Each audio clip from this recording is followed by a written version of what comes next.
Hi guys, I recently became a Grandmaster on Catan Universe, and I wanted to share some knowledge that helped me to become a better player, so I decided to create this guide.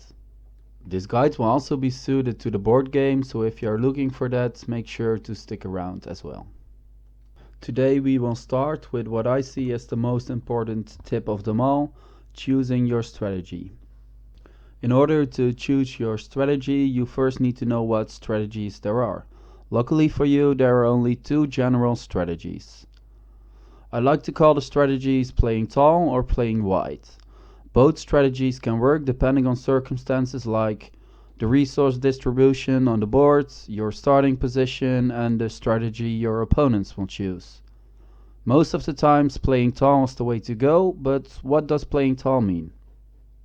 Playing tall basically means you prioritize wheat, ore, and wool in that order, so you can upgrade your villages to cities as soon as possible and get the largest army. If you get lucky, you will pick 2 victory point cards when you're going for the knights. Together with 2 cities and the biggest army, you will reach your 10 victory points and win the game.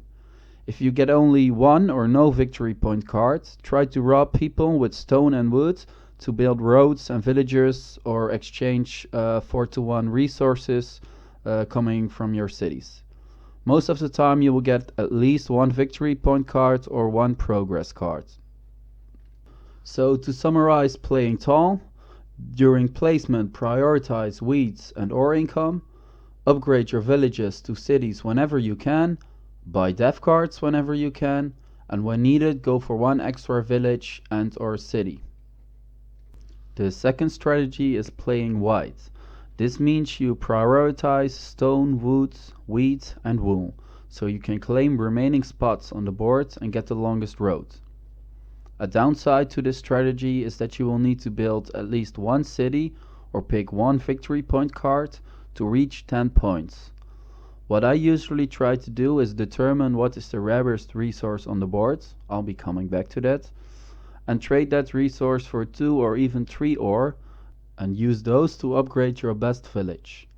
There is no rush into doing this.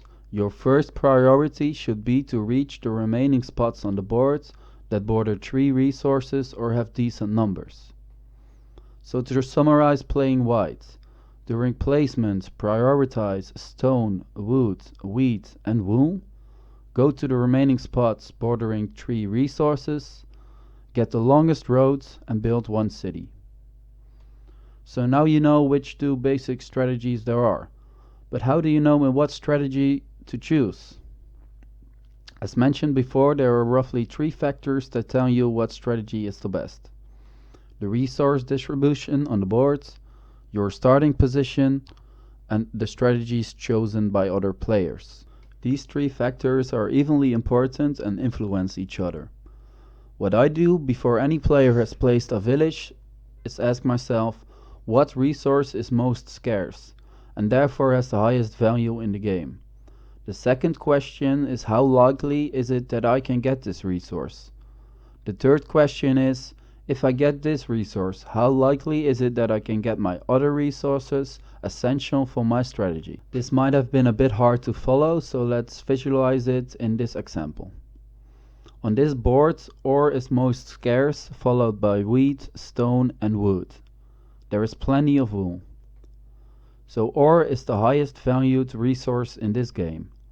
I am certain to get it because I have the first starting position. If I place it on the 6 ore, 4 wheat and 11 wheat spot, I am very likely to get the resource needed for my tall strategy.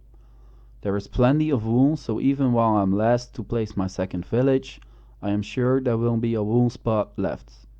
So in this situation I would choose the tall strategy and go for the 6 ore, 4 wheat, 11 wheat spot, with the road facing to the wool harbor.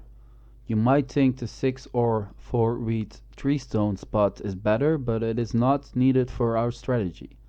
A good wheat income is more important. Let's see what to do with my second village. As you can see, the other players have left a wool spot open.